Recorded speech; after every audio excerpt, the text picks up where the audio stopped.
You smell smoke, Lee whispered, clutching the drone controller in his trembling 12-year-old hand's eyes peering out from behind the hay bales like a scout in enemy territory. His voice was thin, nearly swallowed by the dry morning air, but thick with the kind of anticipation boys feel when adventure is close. Grandpa Hal didn't even glance away from the fence post he was mending. With a flick of his leathery wrist, he tightened the wire like he was strangling the silence itself. "Ain't smoke, boy," he said, voice low, voice final. "That's just us warming up." It had started with silence, not the kind of silence you notice right away, but the kind that creeps in under the floorboards and takes the weight out of birdsong. For days, the Jenkins Ranch sat under sky that was too clear, too clean, no passing trucks, no neighbor dogs barking at the wind, no town life rolling in from beyond the pasture, just stillness and that Suvi, that black beast parked at the northeast corner of land where the gravel road met the edge of forgotten jurisdiction. Its windows were tinted so dark they looked like portals to another dimension, and a vehicle sat there like it had roots, unmoving, unwelcome, unblinking. You'd have thought it was hers if hers ever developed surveillance fetishes. Grandpa called it the ghost wagon. I called it the HOA cruiser, though the homeowners association had no business being on our land, no authority, no claim. But there it was, day after day, idling with quiet malice, like preacher waiting for sinner to slip. They thought we didn't notice, but out here you don't survive by not noticing. 3 days before, Grandpa had spotted the same spivvy idling by the livestock gate just as the sun began its descent. At first we thought maybe it was the sheriff checking on the usual coyote trouble, but Grandpa, with eyes sharper than a hawk's shadow, squinted at the emblem on the side panel. "Those ain't county plates," he'd muttered almost to himself. "Those are clipboard cowboys." He meant HOA enforcers, newly appointed, freshly emboldened. The HOA board, drunk on the sweet nectar of unchecked power, had decided to outsource their soft enforcement to what amounted to rent-a-cops with too much time and too little jurisdiction. The Jenkins Ranch had legally opted out of the HOA over a decade ago. Paperwork filed, notarized, stamped with the cold steel of bureaucracy. But HOA power doesn't care much for paper, not when it smells fear or independence. And lately it seemed hungry that its soft enforcement, but there was nothing soft about it. It was coercion in khakis. Surveillance dressed as suggestion. For them, soft meant showing up uninvited, parking just outside your fence line with cameras zoomed in on your chicken coop. It meant noting down the angle of your roof tiles like your house had committed a fashion crime.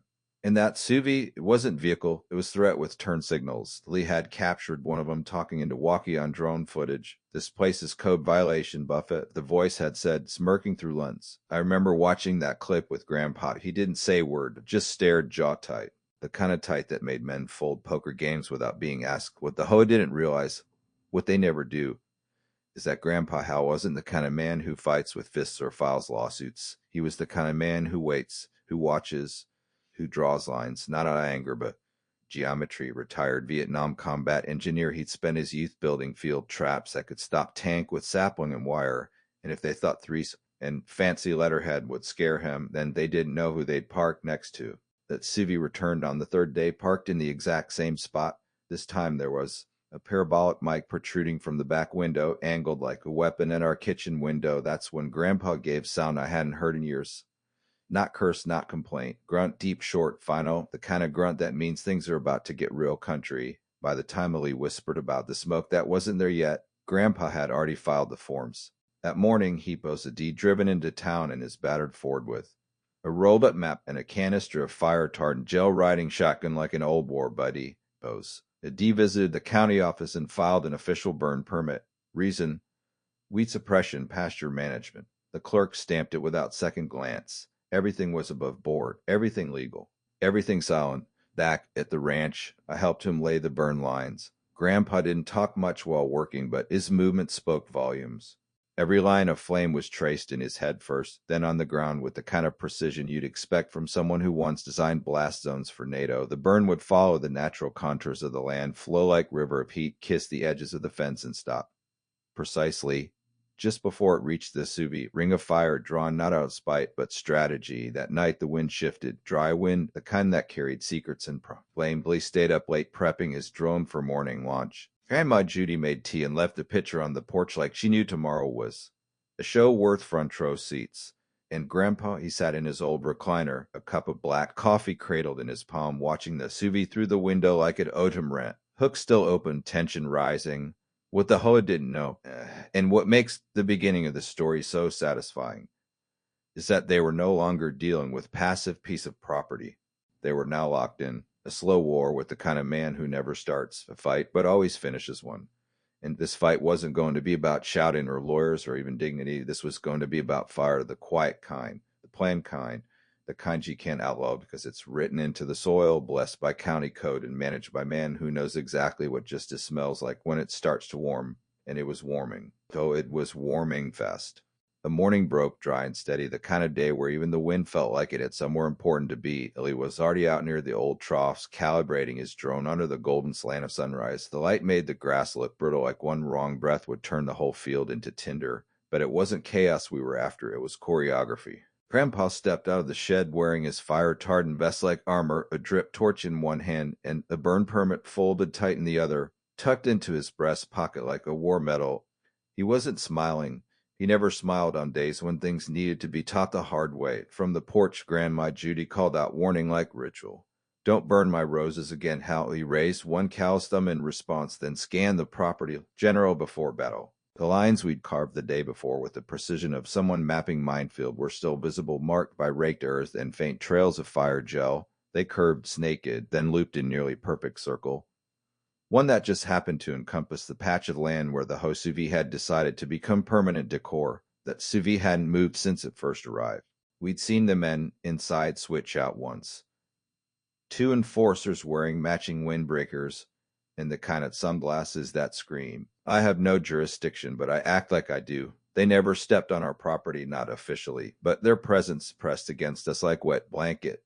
Lee had caught one of them doing calisthenics behind the vehicle at dawn, stretching his hamstrings like he was about to storm Normandy. The other man sat inside with laptop, occasionally pointing dish mic toward the ranch house as if trying to hear what Grandpa's boots sounded like on hardwood. It was invasive, it was absurd, and legally it was outside the fence. But that was the problem with lines drawn on maps. Sometimes people think they can lean on them without stepping over. Just before noon, Grandpa gave the signal, single nod, not to me, not to Lee, just to the wind, and then he lit the first drip. Fire didn't roar at first.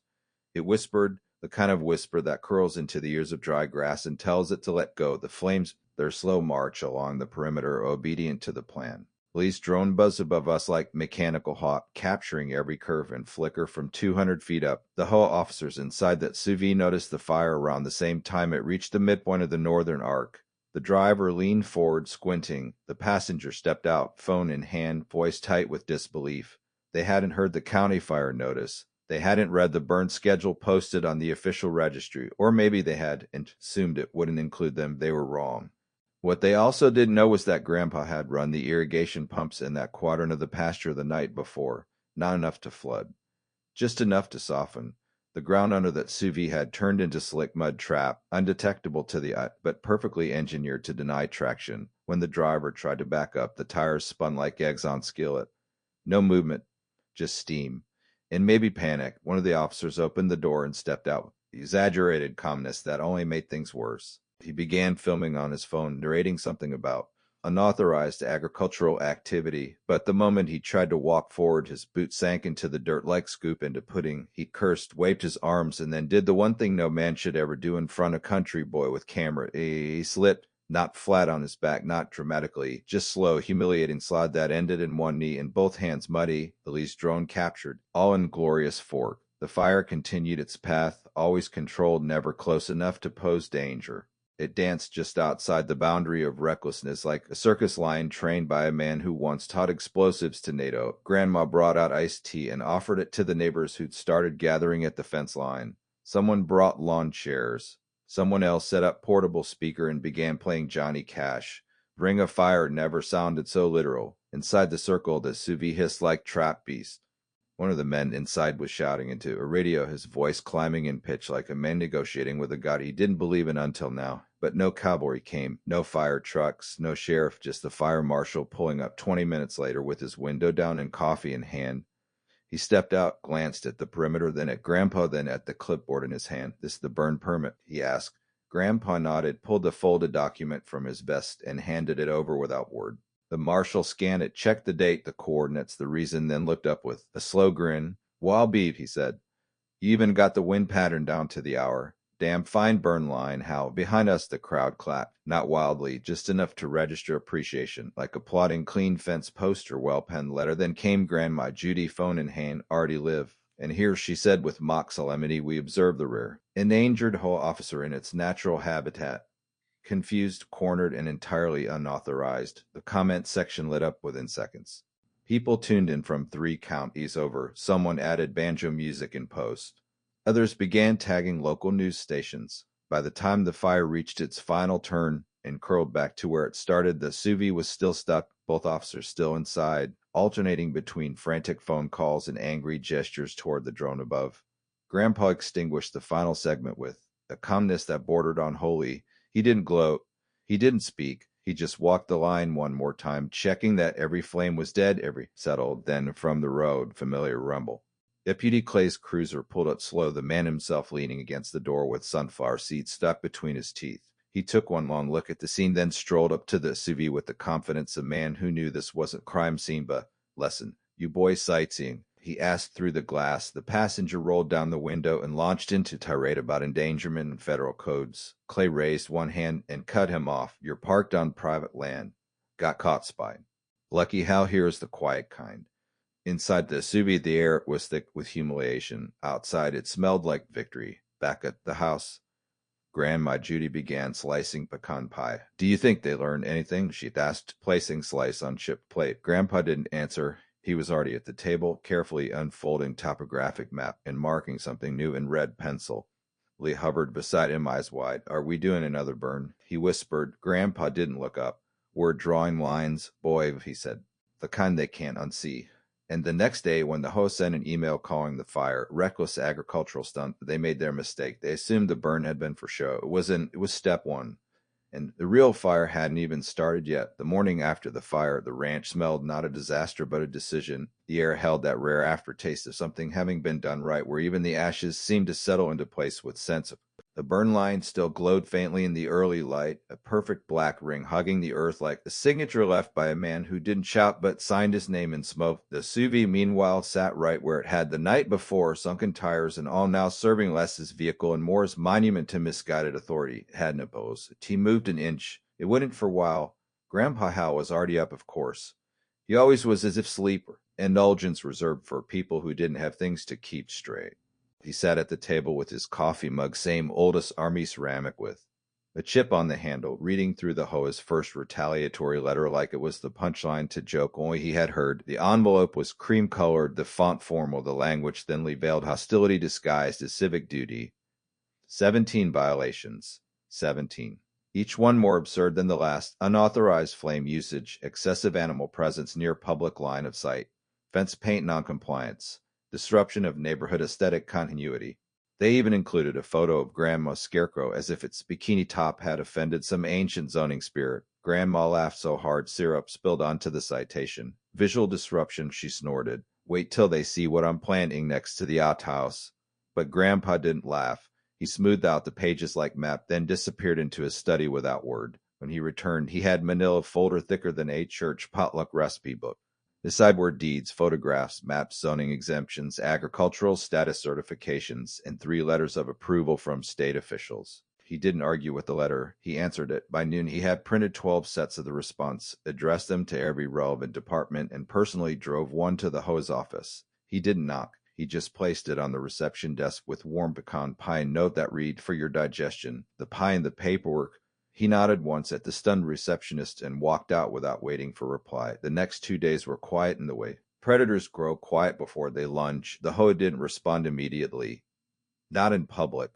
But the email chains began to leak, not to us at first.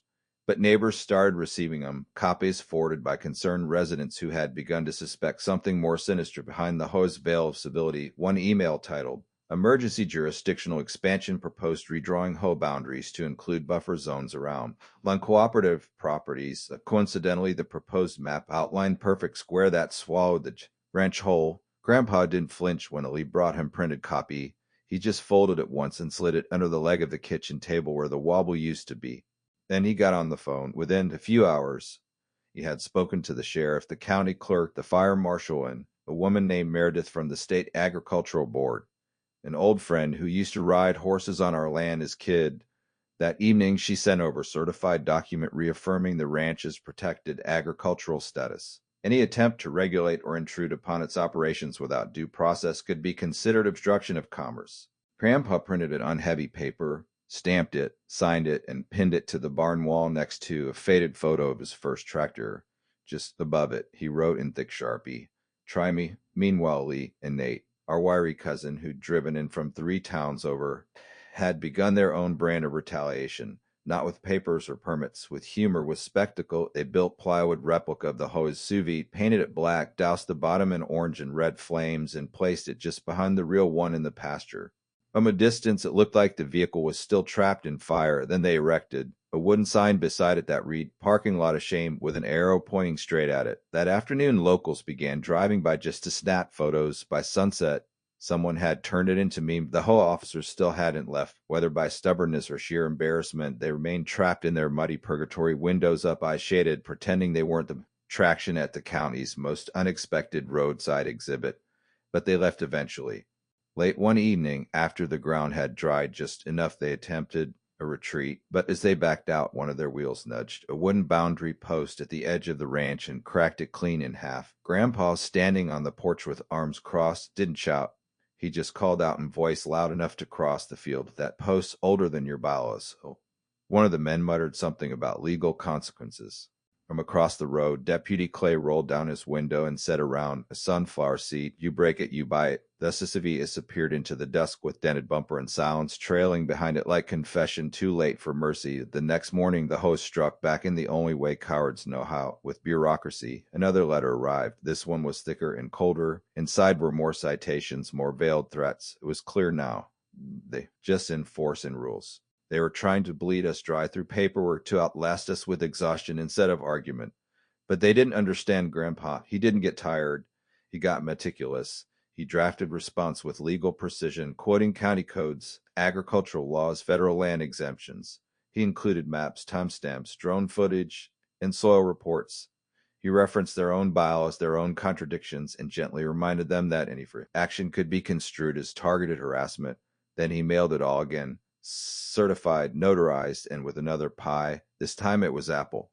But something else had begun to happen, something the HOA hadn't expected. The video, the drone footage, the live stream, it was still circulating online, not just among curious locals, but among communities far beyond ours. People started reaching out. Commenters from Arizona, Oregon, and even Canada posted their own stories of HOA overreach, of being fined for garden gnomes or banned from planting native flowers. It was as if Grandpa's fire lit fuse in people's memories. The ranch became symbol not of defiance, but of reasoned resistance. That's when the local news called, then podcast, then a morning radio show. Grandpa declined most of them, but when he heard that the HOA president, Karen Eddings herself, had gone on air accusing him of militant agricultural behavior, he agreed to one interview. "Tell your listeners," he said on the phone, "that I'm bringing receipts." And so he did. The morning of the interview, we all gathered around the kitchen radio like it was 1942 and the war was still out there somewhere. Didn't raise his voice. He didn't insult. He laid it out like fence wire across field, measured, precise, unyielding. He told the story from the first sous vide sitting to the controlled burn, from the violations to the retaliations. But when asked what message he wanted to send the HOA, he paused long enough for Lee to whisper. Did he hang up? Then came the answer. "I got no problem with folks who want order. I got problem with folks who confuse power with permission." The phone lines lit up. The station said it was their highest rated segment in 3 years. But Grandpa didn't care about ratings. He cared about results. He wasn't done. Not yet. Because the fire was never the point. The line was, the circle we drew wasn't meant to burn. It was meant to define. And they had stepped right into the center of it. And now he was going to show them just how wide circle we were willing to draw. The buzz began not with another fire, but with something quieter. Murmurs, knocks, the sound of neighbors shifting in their seats after years of silence. It was as if the ring of flame had scorched through more than just pasture. It had burned into the hearts of people who'd been too tired, too busy, or too afraid to speak. They started arriving one by one, first curious, then concerned and committed. They came holding crumpled violation notices, screenshots of fines for absurd infractions, and photos of HOA reps lurking at fences. One man brought a flower pot, the exact pot he'd been told to remove for being inappropriately vibrant. Woman showed up with photo of her garage door before and after it had been forcibly repainted to conform with community tones. All of them had one thing in common. They'd had enough. Grandpa didn't call meeting. He didn't advertise or organize. He simply swept out the old barn that had been used for hay and hardware since before most of them were born. He strung up some lights, pulled out folding chairs, and left the doors open. By dusk, over 40 people had filed in. They didn't talk loudly. They didn't shout. They whispered first. Hesitant, brutal whispers about sudden fines, quiet threats, and warning letters that arrived just days after neighbor dared to question policy. Then the whispers grew into stories. Veteran fined for hanging flag too high. Widow told her porch swing violated visual standards. Single mother who received 3 citations in week after attending zoning and asking the wrong question. Then, without fanfare, Grandpa stood on an old feed crate. Not to speak like a leader, but like a man who had simply drawn a line and was ready to hand the chalk to someone else. His voice didn't rise, but it carried. He told them about the burn, about the paperwork, about the surveillance camera he found hidden in tree trunk aimed directly at our back porch. He held up folder, thick and worn, full of HOA emails and leaked documents. They called us code violation Buffett, he said. But we're not on the menu anymore. He flipped to printed email from Karen Eddings herself, the HOA president, stating, "We need to make an example of Jenkins. If the rest see we can't touch him, they'll start resisting too." The silence that followed was heavier than fire, but then someone, an elderly woman with arthritis in her hands and anger in her eyes, stood up and said, "Let them see us resist." And with that, the air cracked. Not with rage, something even stronger. Consensus, momentum. Grandma Judy began pouring sweet tea. Someone else passed around cookies. The barn filled with conversation, with plans, with names written on notepads and stories scrawled on napkins. People formed little circles, little burn rings of their own. The unity was immediate, and it was loud enough to reach Karen. She showed up 3 days later, flanked by 2 HOA enforcers and matching windbreakers, thinking her badge still held weight. She tried to enter the barn, but was met at the door by Deputy Clay, who had been sitting quietly in the back. "Over an hour. Private property," he said calmly, hand resting near his holster, but not touching it. "This meeting's got nothing to do with HOA rules. You're trespassing." Karen attempted legal tirade, flinging around terms like sovereign enforcement and jurisdictional review. Someone filmed the entire meltdown. She eventually turned and stormed off in a cloud of gravel and fury. The video had 10,000 views by midnight, but what followed changed everything.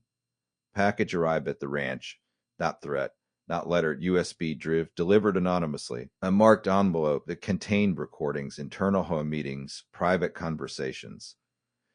And then Karen's voice, clearly, undeniably her, talking about strategy, about smearing Grandpa's name, about drowning the Jenkins ranch in legal paperwork until we either sold or submitted. She called Grandma Judy a front porch menace and even joked about fining us for excessive wildlife ambience. He nearly dropped the drive from laughter and rage. But Grandpa didn't laugh. He organized. He spent 2 days formatting everything into what he called the transparency packet. Included legal breakdowns, spending reports, email timelines, and recordings. Then he hand-delivered copy to every household within the HOA's district. No dramatics, no speeches. Just a folder slid into mailboxes and screen doors with a note that read, "You deserve to know." It hit harder than fire ever could. Families gathered to listen to the audio together. One woman played it on Bluetooth speaker during her morning dog walk. The HOA tried to dismiss it as edited misinformation, but their foundation had already started crumbling. A few days later, someone projected the leaked audio onto the side of the HOA office building during their weekly meeting. The neighborhood gathered on the lawn chairs and popcorn in hand, watching Karen's words condemn her on loop. She didn't show up. Within the next 72 hours, 4 board members resigned, but Karen held out, issuing one final decree. Compliance revitalization campaign. Flyers appeared on doors, in mailboxes overnight. The language was slick, corporate, and terrifying. "Join us or be next." The threats weren't explicit, but they weren't either. Neighbors who had stayed silent until then came knocking, scared, furious, awake. One brought her teenage son, who had just been threatened with citation for skateboarding. Too expressively. Grandpa nodded, told him to meet at the barn Friday night. That meeting was bigger. Over 70 people packed into the rafters and aisles. Stories poured out like flood waters breaking dam. Someone had been fined for having too many solar lights. Another had been cited for composting in excess. Everyone had wound, and now everyone had weapon, knowledge, voice, presence. Grandpa let them speak. Only when it quieted did he step up. He didn't need microphone. His words were plain. Fence keeps what's yours safe, he said. But when someone uses it to box you in, it stops being fence. It becomes cage. That night, no one left early. Grandma hugged people she barely knew. Kids ran around with sticks pretending to be drone operators. And just as the barn lights dimmed, woman approached Grandpa with baby on her hip and said, "We almost sold, but you reminded us while we stayed." Grandpa didn't reply. He just handed wooden horse he'd carved months ago, not knowing then who it was for.